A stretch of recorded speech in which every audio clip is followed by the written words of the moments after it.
তোমরাও কি চাও তোমাদের ছাদ বাগানে এত সুন্দর শশা গাছের ফলন হবে, এত জালি আসবে আর শশাগুলো খুব তাড়াতাড়ি বড় হবে, বাজার থেকে শশা কেনার ঝামেলা থাকবে না? তাহলে তোমাদের এই ভিডিওটা পুরোটা দেখতে হবে। এই ভিডিওর মাধ্যমে আমি সবকিছু তথ্য তোমাদের সাথে শেয়ার করেছি। মাটিতে বীজ দেওয়ার পর 15 দিন অপেক্ষা করে এই ছোট্ট চারাটি আপনাদের দেখাচ্ছি। এই ছোট্ট শশা চারাটি বড় হওয়ার সাথে সাথে গাছের কি পরিচর্যা করেছি তাই আপডেট দিতে থাকবো আপনাদের। আরও 5 দিন পর, আরও 10 দিন পর গাছটা এত সুন্দর বেড়ে উঠেছে, আমার তো খুব ভালো লাগছে। কিন্তু শশা গাছের একটাই প্রবলেম, পোকার। আর পোকাতে দেখুন পাতাটা কিভাবে খেয়ে নিয়েছে।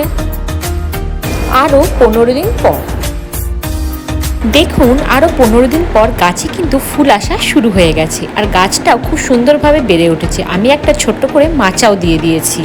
ওই যে বলেছিলাম, গাছ যত বড় হবে পোকার উপদ্রব তত বাড়তে থাকবে। দেখুন লাল মাকড় কিভাবে পাতাগুলোকে নষ্ট করে দিয়েছে। এই পোকার হাত থেকে বাঁচতে গেলে আপনাকে ব্যবহার করতেই হবে জৈবিক উপায়ে নিম তেল ব্যবহার করতে হবে বা নিম জলে স্প্রে।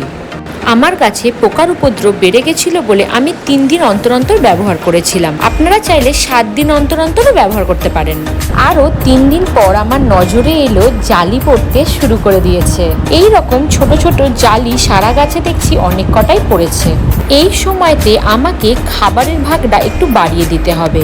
গাছে ফুল আসার সাথে সাথেই খাবারের ভাগটা বাড়িয়ে দিলে অনেক স্ত্রী ফুল আসে এবং সেগুলো ঝরেও পড়ে যায় না। আর দেখুন, আমি 3 দিন অন্তর অন্তর নিম তেল স্প্রে করেছিলাম বলে গাছের পাতাগুলো কত সুন্দর হয়েছে আর পোকায় খেয়ে নিচ্ছে না। এই সময় গাছের খাদ্য হিসাবে কিচেন ওয়েস্ট আর ভার্মি কম্পোস্ট ব্যবহার করেছি। গাছে যখন ফুল ফল থাকে তখন কিন্তু গাছে প্রচুর পরিমাণে খাদ্যের প্রয়োজন হয়। সেই কারণেই আমি ঘরে থাকা কলার খোসা, পেঁয়াজের খোসা আর চা পাতা 4 থেকে 5 দিন জলে ভিজিয়ে রেখে প্রতি 3 দিন অন্তর অন্তর গাছে প্রয়োগ করেছি। আর দেখুন, গাছে প্রয়োগ করার 1 সপ্তাহ পরই শশার সাইজটা ভালোই বেড়েছে। আর সারা গাছটা জুড়েই কিন্তু অনেক স্ত্রী ফুলও এসেছে, জালিও এসেছে। এতগুলো জালি দেখে আমি আশা করছি শশা গাছ থেকে আমি ভালোই ফলন পাবো। বাজার থেকে শশা কিনে তো খাওয়াই হয়, নিজের ছাদ বাগানে শশা হারভেস্ট করে খাওয়ার মজাই কিন্তু আলাদা। আরও 20 দিন পর, আরও 5 দিন পর দেখো বন্ধুরা, শশার সাইজগুলো কিন্তু ভালোই বড় বড় হয়ে গেছে। এবার এগুলোকে হারভেস্ট করে নেওয়ার পালা। আর তোমাদের যেমন বলেছিলাম, আমার সারা গাছেই কিন্তু স্ত্রী ফুলে ভরে গেছিল। আর অনেক অনেক জায়গায় দেখছি ছোট ছোট শশাও আরও হচ্ছে। মাঝখানে 2 দিন ছিলাম না বলে শশাগুলো কিন্তু ভালোই বড় বড় হয়ে গেছে। আজকে মোটামুটি 3টে শশা তোলার মতো হয়ে গেছে, তাই আজকে 3টে শশাই হারভেস্ট করব। চলো তোমাদের দেখাতে থাকি। বন্ধুরা, ছাদ বাগানে যদি 3-4টে শশা গাছ থাকে তাহলে কিন্তু বাজার থেকে শশা কেনার কোনো দরকার পড়বে না। শশার চাহিদাটা আপনি কিন্তু আপনার এই ছোট ছাদ বাগান থেকেই মিটিয়ে নিতে পারবেন। আর একটা কথা বন্ধুরা, প্রত্যেকবার হারভেস্ট করার পর কিন্তু গাছকে খাবার দিতে হবে, যাতে পরবর্তী যে ছোট ছোট জালিগুলো আছে সেগুলো তাড়াতাড়ি বাড়তে পারে।